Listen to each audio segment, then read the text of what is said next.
ಬೆಂಕಿಯಲ್ಲಿ ಅಗ್ನಿವೀರರು ಸುದ್ದಿಗೆ ಸ್ವಾಗತ. ನಾನು ದೀಕ್ಷಾ ಬಂಗೇರ.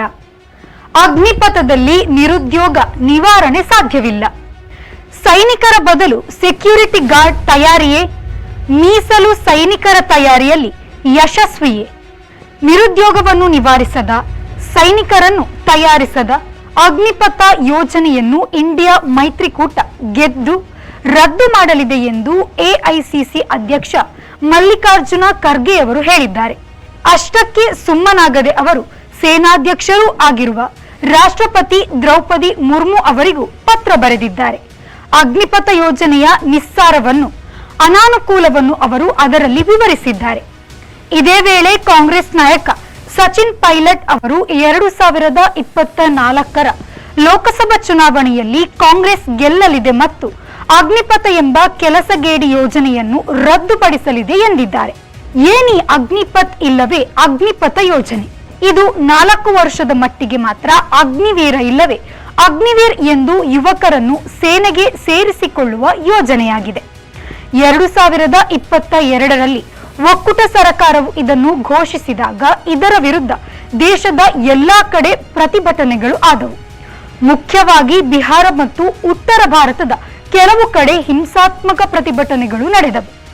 ಭಾರತ ಮಾತ್ರವಲ್ಲ, ನೇಪಾಳ ಕೂಡ ಇದರ ವಿರುದ್ಧ ಧ್ವನಿ ಎತ್ತಿತ್ತು. ಭಾರತದ ಭೂಸೇನೆ, ನೌಕಾಪಡೆ ಮತ್ತು ವಾಯುಪಡೆ 3ಕ್ಕೂ ಅಗ್ನಿವೀರ್ ನೇಮಕಾತಿ ಈಗಾಗಲೇ ಸ್ವಲ್ಪ ನಡೆದಿದೆ. ಇದು 4 ವರ್ಷದ ಗುತ್ತಿಗೆ ನೌಕರಿ ಇದ್ದಂತೆ. ಇಲ್ಲಿ ಸೇನೆಯ ಆಯಾ ನೆಲ, ಜಲ, ವಾಯು ವಿಭಾಗದ ಪರಿಚಯ ಆಗುತ್ತದೆ. ಸ್ವಲ್ಪ ಮಟ್ಟಿಗೆ ತರಬೇತಿಯು ದೊರೆಯುತ್ತದೆ. ಆದರೆ ಅವರು ಸೈನಿಕರಾಗಿ ಇರುವುದಿಲ್ಲ. 4 ವರ್ಷದ ಬಳಿಕ ಅವರು ಮತ್ತೆ ನಿರುದ್ಯೋಗಿ ಮತ್ತು ಅತ್ತ ಸೈನಿಕರೂ ಅಲ್ಲ, ಮಾಜಿ ಸೈನಿಕರೂ ಅಲ್ಲ. ಒಂದಷ್ಟು ಹಣ ಸಿಗುವುದರ ಹೊರತಾಗಿ ಅವರಿಗೆ ಮಾಜಿ ಸೈನಿಕರು ಎಂಬ ಯಾವುದೇ ಸವಲತ್ತು ಕೂಡ ಸಿಗುವುದಿಲ್ಲ. ಹಾಗಾದರೆ ಈ ಅಗ್ನಿವೀರರು 4 ವರ್ಷದ ಬಳಿಕ ಏನಾಗುತ್ತಾರೆ?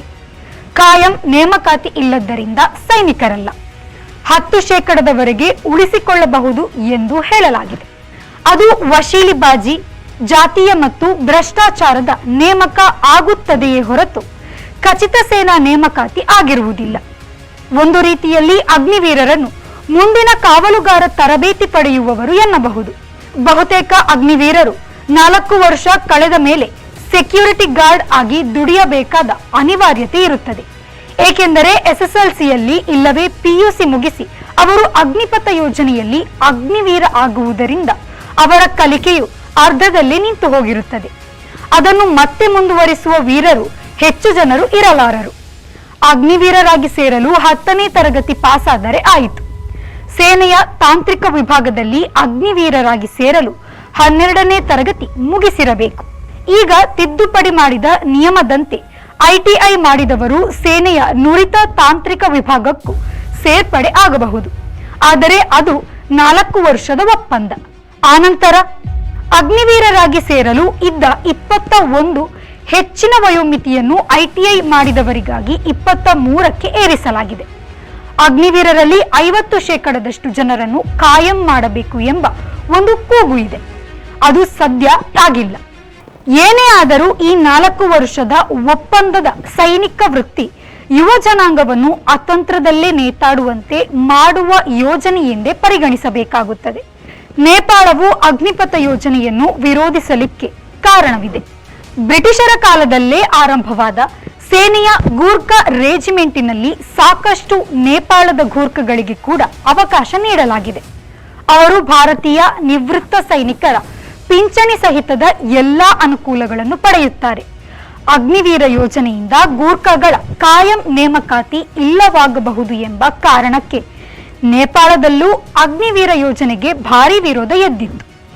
ಅಸ್ಸಾಂ ರೈಫಲ್ಸ್ನವರು ಕೂಡ ಇದೇ ಕಾರಣಕ್ಕೆ ಅಗ್ನಿಪಥ ಯೋಜನೆ ವಿರೋಧಿಸಿ ಬೀದಿಗಿಳಿದು ಹೋರಾಟ ಮಾಡಿದರು. ಬಿಹಾರ, ಅಸ್ಸಾಂ ಮೊದಲಾದ ಕಡೆ ಹಿಂಸಾತ್ಮಕ ಹೋರಾಟಗಳು ನಡೆದವು. ಒಕ್ಕೂಟ ಸರ್ಕಾರವು ಅವನ್ನೆಲ್ಲ ಉಡಹಿಡಿತದಿಂದ ದಮನ ಮಾಡಿ ಅಗ್ನಿಪಥ ಯೋಜನೆಯನ್ನು ಜಾರಿಗೆ ತಂದಿದೆ. ಮಹಾರಾಷ್ಟ್ರದಲ್ಲಿ ಮರಾಠರು ಕೂಡ ಒಂದಿಷ್ಟು ತೀವ್ರ ಹೋರಾಟವನ್ನು ಮಾಡಿದರು. ಕರ್ನಾಟಕದಲ್ಲಿ ಅಗ್ನಿಪಥ ವಿರೋಧಿಸಿ ಹೋರಾಟ ಸಣ್ಣ ಪ್ರಮಾಣದಲ್ಲಿ ಮಾತ್ರ ನಡೆಯಿತು.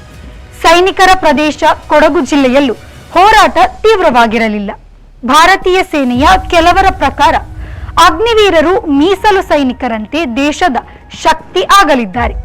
ಅಗ್ನಿವೀರರಿಗೆ ಪಿಂಚಣಿ, ನಿವೃತ್ತ ಸೈನಿಕರ ಸವಲತ್ತು ಸಿಗದಿದ್ದರು 4 ವರ್ಷದವರೆಗೆ 30,000 ರೂಪಾಯಿಯಷ್ಟು ಸಂಬಳ ಮತ್ತು 4 ವರ್ಷದಲ್ಲಿ ಹೊರಬರುವಾಗ 10 ಲಕ್ಷದಷ್ಟು ತೆರಿಗೆ ಇಲ್ಲದ ಸೇವಾ ನಿಧಿ ದೊರೆಯುತ್ತದೆ.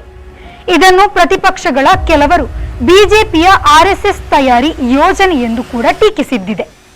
ಬಿಜೆಪಿಯ ಪ್ರಕಾರ ಇದು ಆತ್ಮನಿರ್ಭರ ಸಾಕ್ಷಾತ್ ಭಾರತ ನಿರ್ಮಾಣಕ್ಕೆ ರಹದಾರಿಯಂತೆ. ಆದರೆ ಕಳೆದ 2.5 ವರ್ಷಗಳಲ್ಲಿ ಆ ಬಗೆಯ ಯಾವುದೇ ಸೂಚನೆ ಸಿಕ್ಕಿಲ್ಲ. ಅಗ್ನಿಪಥ ವಿರೋಧಿಸಿ ಹೋರಾಡಿದವರನ್ನು ಅಗ್ನಿವೀರ ನೇಮಕದಿಂದ ದೂರ ಇಡುವ ಕೆಲಸವು ವ್ಯವಸ್ಥಿತವಾಗಿ ನಡೆಯಿತು. ಅವರಿಗೆ ಮುಂದೆ ಸೇನಾ ನೇಮಕಾತಿಯು ಸಿಗದಂತೆ ಮಾಡಲು ಒಂದು ವರ್ಗವು ತೀವ್ರವಾಗಿ ಪ್ರಯತ್ನ ನಡೆಸಿದೆ. ಅಗ್ನಿವೀರರಾಗಿ ಸೇರ್ಪಡೆಗೊಂಡವರ 4 ವರ್ಷದ ಗುತ್ತಿಗೆ ಅವಧಿ ಮುಗಿದವರು ಸದ್ಯ ಯಾರೂ ಇಲ್ಲವಾದ್ದರಿಂದ ಅದರ ಸಾಧಕ ಬಾಧಕಗಳನ್ನು ಅಗ್ನಿವೀರರಿಂದಲೇ ತಿಳಿದುಕೊಳ್ಳಲು ಯಾವುದೇ ಅವಕಾಶ ಇಲ್ಲ. ಅಗ್ನಿಪಥ ಯೋಜನೆಯ ಬಗೆಗೆ ಬಹುಜನರಲ್ಲಿ ಸಂಶಯ ಇರುವುದಂತೂ ಸತ್ಯ. ಇತಿಹಾಸ ಕಾಲದಲ್ಲಿ ಸೈನಿಕರು ಯಾರು ಹೆಚ್ಚು ಹಣ ಕೊಡುತ್ತಾರೋ ಆ ಸೇನೆಗೆ ಸೇರುತ್ತಿದ್ದರು. ಉದಾಹರಣೆಗೆ ಕೆಲವು ಸೈನಿಕರು ಕೆಲವೊಮ್ಮೆ ವಿಜಯನಗರ ಸೇನೆಯಲ್ಲಿ ಇದ್ದರೆ ಅವರೇ ಆಮೇಲೆ ಬಿಜಾಪುರದ ಸೇನೆಯಲ್ಲಿ ಇರುತ್ತಿದ್ದರು. ಇದು ಚಾಣಕ್ಯನ ಕಾಲದಿಂದಲೂ ನಡೆದು ಬಂದಿದೆ, ಪುರಾಣದಲ್ಲೂ ಕಂಡು ಬಂದಿದೆ.